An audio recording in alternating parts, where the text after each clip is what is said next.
In Fear Street Prom Queen, prom is underway at Shadyside High School in 1988. Lori has her own problems even before all the prom queens getting killed off.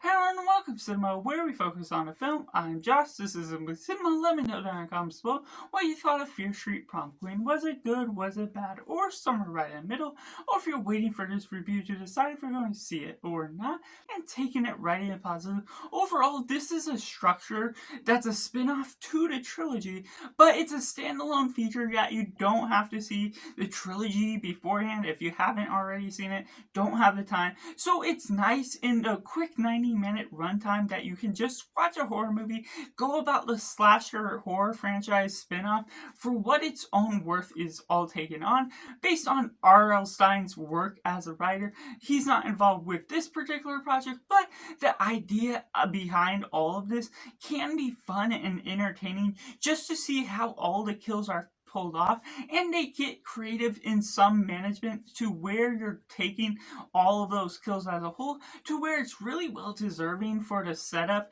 to some of those kills where you're taking the students to get killed, and the ideas behind all the trauma behind Lori and her backstory. There's ideas that are really well touched on for the trauma that she may have faced and how the kids of high school management is all getting involved within her effect, her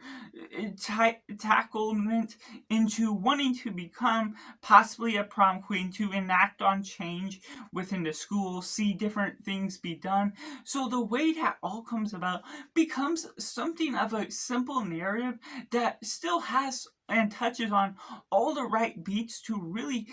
go about within this story. It doesn't prolong its setting. It doesn't take long to get to the prom. And so it doesn't necessarily waste the time that when you're watching this, and even if you don't necessarily get the appeal that you're really enjoying what the story has to offer, it's still something where it doesn't feel like you fully wasted your time when you're not necessarily a fan, but those are do enjoy the management of what is all coming out of it. Maybe you're just here for the kills and that's it. It will still be a satisfying and rather quick piece to get through after all, which takes me into the mixed elements. There's moments here and there that really don't necessarily dissect certain characters. It's high school drama, and so you'll get part of that dialogue that it's just girls having a banter here and there, trying to become who's the best prom queen candidate. You're not getting any involvement with the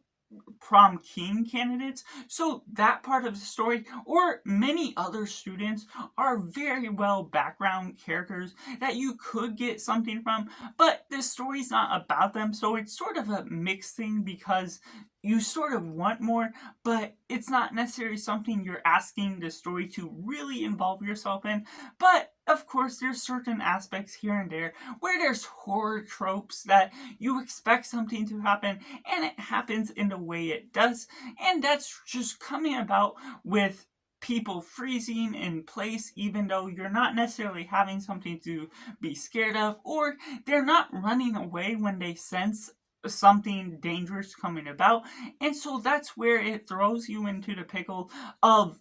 just wanting something to happen that doesn't always move along in a way that could change the pace of realism, and something that's horrific by the setting and the mystery whodunit aspect of this film doesn't necessarily become as involved when certain suspects aren't being pointed out here and there. It's not leading you into a guessing game as much as to giving you clues to who may be the killer and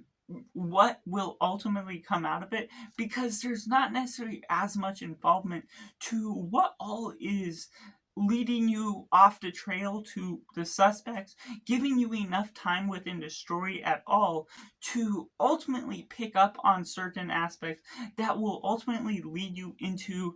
possible answers, or even the actual factor to what ultimately comes out of the conclusion as a whole, which takes me into the negatives. There's aspects of the writing that are unfortunately very plain, very just simple and to the point, which to some degree doesn't necessarily have to be complex. You don't always expect that for a slasher horror film, but this is very much simplistic. It doesn't always feel realistic in the degree where Laurie's backstory is involved with a sense of trauma, but you're always wanting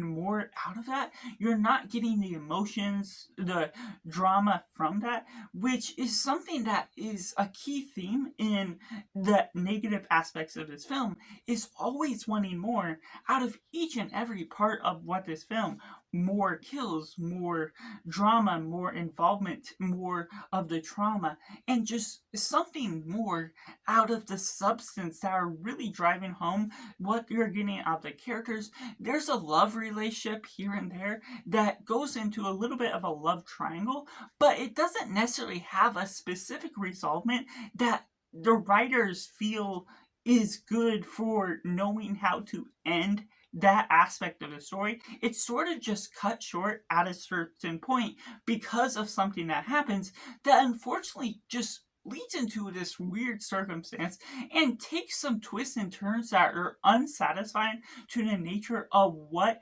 could be a great payoff to certain things, or going into the emotional resonance of what you're actually taking out of this film, out of the characters, their connection to each other, because the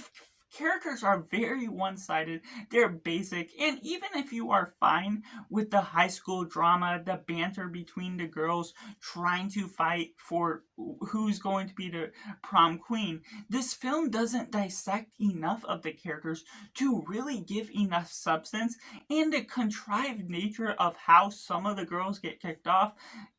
is leading them into different rooms of the high school. And there's also a point where one of the kills happens before the prom, and so you sort of expect a lead up to the final prom, but then you quickly get into the prom itself where the rest of the kills occur, and that just really becomes unsatisfying because there's this really weird one-sided circumstance where one kill happens early, and so it shows there's not necessarily a plan or involvement to all the suspects, and it all leads into a quote that says the shady side police just don't care what's going on, and there's nothing involved with knowing how much more is actually happening behind the scenes within the city. It's very narrow-minded with the sense of dissecting what things are actually coming about, explanations to why things are doing, so it's contrived answers in a way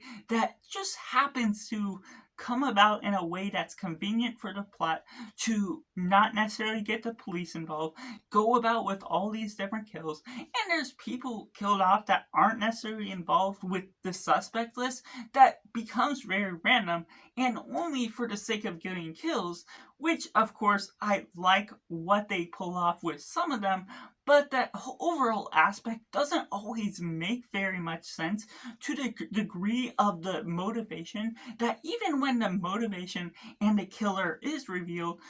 it's something that becomes very much of a turnoff to the unsatisfactory answers that are all involved. And it also leads into this epilogue of sorts, or a part of the story that leads after the prom that still continues on with the story, but it just feels like an actual added piece to what you're going. And because it's not all taking place at the prom, or some parts before the prom, some parts during the prom, and a longer part after the prom, it just feels extended and not necessarily contained in the sense of a plan to what the killer or killers, depending on what you ultimately find out about the film as a whole, that just goes about in a way that you don't necessarily see the true motivation behind things. It's narrow-minded in the sense of what you're actually taking out of the kills, out of the motivation of the killers, that because it's a humane and very simple based motivation, it doesn't very much feel like they had a direct answer and a thing that ultimately made sense, or any sense of idea that people are mentally insane. And that's where it all comes about, because you're not getting enough time to dissect the characters to see where, once you see who the killer is, you understand exactly why it all comes about in the way it does. So that's just my personal review for Fear Street Prom Queen, which I have to rate as simply 3.5 out of 10. Unfortunately, a lot more unsatisfying than I would have expected. Let me know down in the comments below what you thought of Fear Street Prom Queen. Was it good? Was it bad? Or somewhere right in the middle? And let me know all your thoughts. And if you'd like to see me do a ranking of the franchise just as well, make sure to like this video if you enjoy it. Subscribe if you haven't already to join in film culture community where we talk about the love of cinema as a whole. So that's just all, and make sure to do yourself a favor and go watch a movie.